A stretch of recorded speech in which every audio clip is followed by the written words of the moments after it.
അന്ന് ലോകത്ത് ആ സമയത്ത് എവിടെയും ലഭിക്കാത്ത നല്ല പഴവർഗ്ഗങ്ങൾ അവരുടെ റൂമിലുണ്ട്. എവിടെ നിന്നാണെന്നല്ലേ? മലക്ക് ജിബ്രീൽ അലൈഹിസ്സലാം സ്വർഗത്തിൽ നിന്ന് കൊണ്ടുവന്നു കൊടുത്ത പഴമാണ്. അങ്ങനെ ഖുബൈബ് റളിയല്ലാഹു തആല അൻഹു 39ാമത്തെ ദിവസം ചെന്നിട്ട് പറഞ്ഞു, നാളെ നിന്നെ തൂക്കി കൊല്ലാൻ പോവുകയാണ്. അതുകൊണ്ട് നിനക്ക് ഒന്നുകില്ല മതത്തിൽ നിന്ന് പിന്മാറാം, അല്ലെങ്കിൽ നിന്റെ അത്യാഭിലാഷം, നിന്റെ അവസാനത്തെ ആഗ്രഹം ഞങ്ങളോട് പറയാം. ആ സമയത്ത് ഖുബൈബ് റളിയല്ലാഹു തആല അൻഹു അവരോട് പറഞ്ഞ ആഗ്രഹം എന്താണെന്നറിയോ? എനിക്ക് ചെറിയൊരു കത്തി തരണം നിങ്ങള്. ആ കത്തി അവർ കൊടുത്തു. ആ കത്തി എന്തിനാണെന്നല്ലേ കത്തി കൊടുത്തത്? എന്തിനാണെന്ന് ചോദിച്ചപ്പോ അവര് പറഞ്ഞു, വേറെ ഒന്നിനുമല്ല. ഖുബൈബ് റളിയല്ലാഹു തആല പറഞ്ഞു, എന്നെ നിങ്ങൾ നാളെ കൊല്ലുകയാണ്, എന്നെ നിങ്ങൾ നാളെ തൂക്കി കൊല്ലുകയാണ്. എനിക്ക് എന്റെ നഖം മുറിക്കണം, ശരീരത്തിൽ നിന്ന് നീക്കൽ സുന്നത്തുള്ള രോമങ്ങളൊക്കെ നീക്കണം.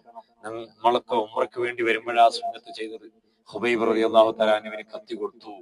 അങ്ങനെ കത്തി കൊടുത്ത് അവരങ്ങ് പോയപ്പോ പിന്നീട് അവരുടെ വീട്ടിലുള്ള ചെറിയ മോളെ കാണാനില്ല. മോളെ കാണാതെ അവരാകെ ബേജാറായി.